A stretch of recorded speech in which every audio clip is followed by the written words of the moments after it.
C'est des projets que tu as forcément déjà utilisés, que ce soit Uniswap V3, Ekubo ou encore Maverick, et pourtant ce sont des projets qui ne sont absolument pas compris. Alors je te l'accorde, quand tu commences à regarder la documentation, ça fait vraiment peur, mais en réalité quand tu mets un petit peu les mains dedans, tu te rends compte que c'est pas si complexe que ça. Aujourd'hui on va regarder comment ça fonctionne la liquidité concentrée, et on va regarder comment tirer avantage des différents projets qui sont basés sur Uniswap V3. Pour ça on va surtout regarder ce qui se passe au niveau de la liquidité, et on va voir comment la déposer, et surtout quels sont les différents paramètres à bien connaître. On va donc utiliser pour un premier exemple Uniswap. Ici, si je veux déposer de la liquidité, il va falloir que j'aille dans l'onglet Pool. Et là maintenant, il me dit que j'ai pas de position sur la V3, ce qui est totalement juste. Je vais donc cliquer sur New Position et on va maintenant voir les différents paramètres qu'il nous propose. Dans un premier temps, il va falloir sélectionner la paire. Et pour faire en sorte que ce soit aussi simple que possible, on va faire une paire Ethereum USDC. Ici, pour la démonstration, je serai sur Optimism, mais en réalité, ça fonctionne sur toutes les blockchains qui sont prises en charge par Uniswap. Maintenant qu'on a choisi la paire qu'on veut déposer ici avec deux tokens de l'Ethereum et de l'USDC, le premier paramètre qu'on va devoir sélectionner, c'est le fee tiers. Le fee tiers, ça va correspondre au pourcentage qui va être chargé quand quelqu'un va venir réaliser un swap sur ta liquidité. Disons que tu veux faire un swap de 100$. En réalité, ce qui va se passer, si tu passes de l'Ethereum à l'USDC, tu vas venir payer des frais de 0,05%, ce qui correspond donc à payer 5 centimes pour un swap de 100$.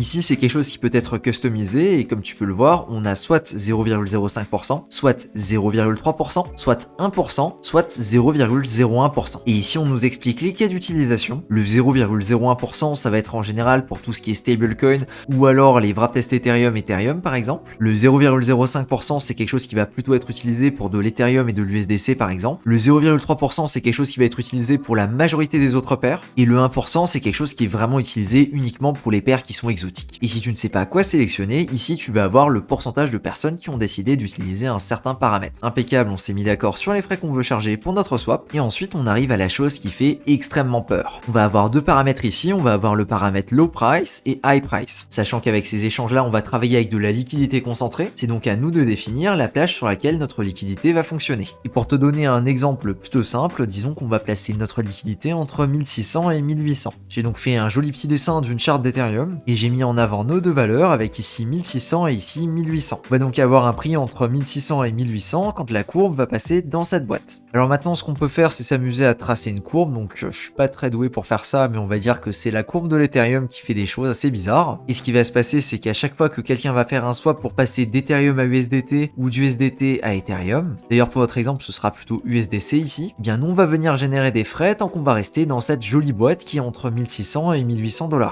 Et quand on va se retrouver dans les boîtes rouges, on va tout simplement ne pas générer de frais. Ça veut pas dire que notre position est perdue, qu'elle ne sert à rien, ça veut juste dire qu'on a mis pour paramètre 1600, 1800, et donc qu'en dehors de cette zone, eh bien notre liquidité n'est pas active. Donc elle n'est pas utilisée pour les personnes qui veulent swapper, et donc elle ne va pas générer de frais pour nous. Le paramètre que tu vas définir ici avec le bas du prix et le haut du prix, c'est donc pas plus compliqué que ça. C'est juste la plage dans laquelle ta liquidité va générer des frais. Ok, très bien, maintenant qu'on sait tout ça, à quoi va correspondre le graphique qu'on a juste ici? On va donc pouvoir voir notre plage juste ici, elle est un petit peu en surbrillance. Ici on va avoir un petit trait pour indiquer où est le prix de l'Ethereum en ce moment. Il est donc à 1775 USDC pour un Ethereum, donc il va plutôt se retrouver ici. Et du coup, toute la zone que tu peux voir en rose là, ça va être la somme cumulée des liquidités déposées par d'autres utilisateurs. On peut d'ailleurs noter ici que la majorité de la liquidité se retrouve aux alentours de 1600-1650$. Et voilà à quoi ça correspond, toutes les informations qu'on peut avoir directement sur Uniswap. Et ces paramètres-là, tu vas avoir exactement les mêmes sur les autres applications qui vont fonctionner comme Uniswap V3. Ici par exemple, je suis sur Ekubo, je vais donc aller dans gérer les liquidités, je vais aller dans créer une nouvelle position, je vais donc sélectionner ma paire, ici par exemple de l'Ethereum et en dessous on va prendre de l'USDC. Ensuite juste en dessous on va pouvoir sélectionner nos frais. Donc là pour moi c'est quelque chose qui me convient très bien, donc je vais rester là-dessus. Juste ici je vais pouvoir définir ma plage avec le prix inférieur et le prix supérieur, ce qui correspond exactement à la même chose que ce qu'on a pu voir sur Uniswap avec la plage qu'on peut également définir. Et juste au-dessus on va avoir un graphique qui nous indique la disponibilité de la liquidité. Une fois qu'on a paramétré tout ça, il suffit d'indiquer les différents montants à déposer et impeccable, notre paire est prête. Et hop, encore un dernier exemple sur Maverick qu'on peut retrouver sur Base. Ça c'est exactement pareil, on va aller dans Create New Pool, on va sélectionner nos tokens, du coup ici Ethereum USDC de nouveau, impeccable, on va maintenant passer aux frais. Ici on va avoir le choix, soit on peut utiliser quelque chose qui existe déjà dans Deployed, ou alors on peut venir juste ici s'amuser à venir créer nos propres paramètres custom. Pour le coup je vais utiliser quelque chose qui existe déjà, je vais donc sélectionner celui-ci, et ici on va avoir accès aux différentes stats de la pool. On peut voir qu'il y a 18 000$ de TVL dessus, elle a généré 36 000$ de volume, ce qui correspond à 54$ de frais. Ça c'est les stats sur les dernières 24 heures. Je vais donc aller sur Next. Ici il y a une fonctionnalité qui est propre à Maverick, mais pour pas complexifier simplifier les choses, on va simplement utiliser le mode statique qui va être la même chose que ce qu'on va avoir sur Ekubo ou alors sur Uniswap. Ici également, au moment d'ajouter de la liquidité, on va également avoir un paramètre un petit peu particulier et pour le coup, on va mettre flat comme c'est le paramètre par défaut. Et voilà, on aura juste à déposer notre liquidité pour voir ce que ça donne. C'est qu'ici, à l'inverse d'une pool classique sur Uniswap V2, eh bien le dépôt que tu vas venir réaliser n'est pas forcément proportionnel. Ici par exemple, si je vais venir déposer un Ethereum, de l'autre côté, on va venir me demander 12 500 $. Ça, c'est quelque chose qui va s'expliquer parce que le prix de la crypto ici de l'Ethereum, eh bien il va pas être au centre de notre range. Plus on va avoir un prix qui est centré sur le range, moins il va y avoir d'écart au niveau des proportions. Pour te donner un exemple, on va se rapprocher du 50-50. Ici, j'ai pris environ 1% de moins et 1% de plus que l'Ethereum sur les deux bornes. Et là, effectivement, comme tu peux le voir, pour un Ethereum qui équivaut à 1775 $, eh bien on va déposer 1773 USDC. C'est donc également quelque chose à venir prendre en compte quand tu vas faire ton dépôt. Alors ici, je montre avec un Ethereum pour que ce soit visuel,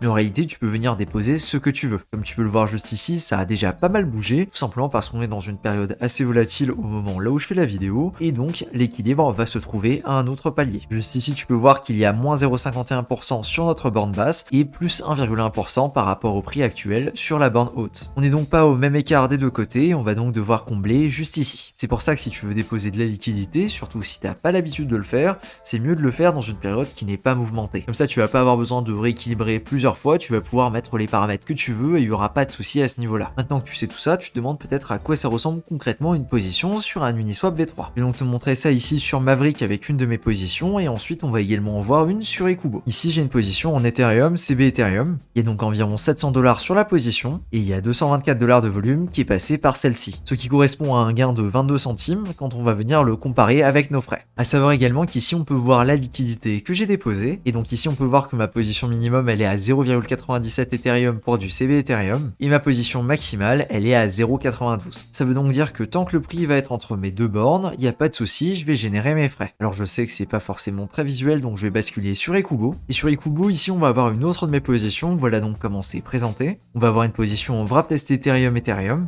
On peut voir ici qu'elle est pas du tout à 50-50 et qu'on va avoir la majorité en wrap test Ethereum. On peut voir que depuis que la position tourne, elle a généré environ 10 $. Et ça, pour te donner un ordre d'idée, c'est une position que j'ai depuis une vingtaine de jours. Et maintenant, juste ici, on va également avoir notre plage. Donc le minimum c'est 1,139, le maximum c'est 1,144 et ici le prix actuel est à 1,140, donc je vais générer des frais parce qu'on est dans la plage. Bon alors déjà première chose, on est d'accord que c'est bien moins lisible quand on parle de paire Ethereum wrap test Ethereum que de paire Ethereum USDC. C'est sûr que d'avoir un range entre 1600 et 1800, ben c'est beaucoup plus simple que d'avoir un range qu'on va définir sur des décimales. Comme là par exemple, on va se retrouver avec un range très serré qui va vraiment se jouer sur pas grand chose. C'est d'ailleurs très souvent le cas sur les paires qui sont stables, comme ce qui va être stablecoin ou alors ici les wrap test Ethereum. Et ça fonctionne également sur toutes les paires qui sont censées avoir des valeurs stables. C'est donc pour ça que j'ai commencé avec un exemple pour de l'Ethereum USDC. Maintenant la question que tu vas peut-être te poser, c'est pourquoi moi j'ai pas d'Ethereum USDC. Parce que quand tu vas sur Ekubo, que tu cliques sur Ethereum USDC, ben tu peux te rendre compte que les APR sont quand même vachement intéressants. Ici on pourrait choper jusqu'à 75% d'APR si on dépose dans cette pool. Tu vas probablement me dire que c'est merveilleux, que c'est trop bien, parce que ben, on peut générer des intérêts sur de l'Ethereum USDC. Le problème c'est qu'en déposant de la liquidité concentrée, on va également rencontrer un énorme méchant qui s'appelle l'impermanent loss. Écoute, j'ai demandé à GPT de l'expliquer à un enfant de 5 ans et l'explication est juste géniale, donc je vais me contenter de te la lire. La seule chose qu'on va faire, c'est qu'on va remplacer robot et dinosaure parce que là, ça va pas du tout. Imagine que tu as deux types de pièces qui sont spéciales. On a une qui va s'appeler l'Ethereum et l'autre l'USDC. L'Ethereum, c'est un petit peu comme un jouet qui peut augmenter ou diminuer en valeur. Alors que l'USDC, c'est une pièce qui peut toujours garder la même valeur, comme une pièce de 1 euro par exemple. Et toi, tu te retrouves dans la situation là où tu as de l'Ethereum et de l'USDC. Dans ce cas-là, tu penses que l'Ethereum et l'USDC ont la même valeur et donc tu veux les échanger. Et maintenant, tu vas à une fête et tu rencontres d'autres gens. Tu dis que tu veux échanger ton Ethereum contre leur USDC, mais les autres personnes, elles pensent que l'Ethereum c'est un petit peu plus cool en ce moment et donc que tu peux pas simplement échanger de l'Ethereum pour de l'USDC, mais que tu vas devoir donner un petit peu plus d'USDC que d'Ethereum, mais que tu vas devoir donner un petit peu plus d'USDC pour l'Ethereum. Le souci c'est que quelques semaines plus tard, c'est l'inverse qui se produit. Tu es dans une position là où tu as de l'Ethereum, mais tu te rends compte que ton Ethereum maintenant, eh bien il peut acheter moins d'USDC. Et là, bah c'est quand même plutôt dommage parce que tu aurais préféré être dans une position dans laquelle tu étais resté en USDC. Et bien c'est un petit peu ce dilemme là qui arrive quand tu déposes de la liquidité dans une pool, sachant que c'est sous stéroïdes parce qu'on fait de la liquidité concentrée ici. Concrètement, ce qu'il faut en tirer, ça veut dire que la majorité du temps, l'impermanent loss que tu vas subir, eh bien elle va être plus importante que les frais que tu vas venir générer par les personnes qui vont venir réaliser des swaps. Et ce, même si les APR ont l'air d'être énormes. La conclusion, c'est donc que dans la majorité des cas, c'est plus intéressant d'avoir 50% d'USDC et 50% d'Ethereum plutôt que de venir déposer ça dans une pool Ethereum USDC. Et ce, même s'il y a des intérêts qui ont l'air très intéressants au premier abord. Et le truc, c'est donc que c'est bien plus intéressant d'avoir des paires qui sont stables pour éviter ce genre de problème. C'est pour ça que tu as pu voir mes deux pools qui sont en Ethereum avec un liquid stacking dérivatif d'Ethereum. Ça me permet du coup d'être positionné sur Ethereum, de générer avec environ 50% de la position les intérêts qui vont tomber parce qu'on a un liquid stacking dérivatif.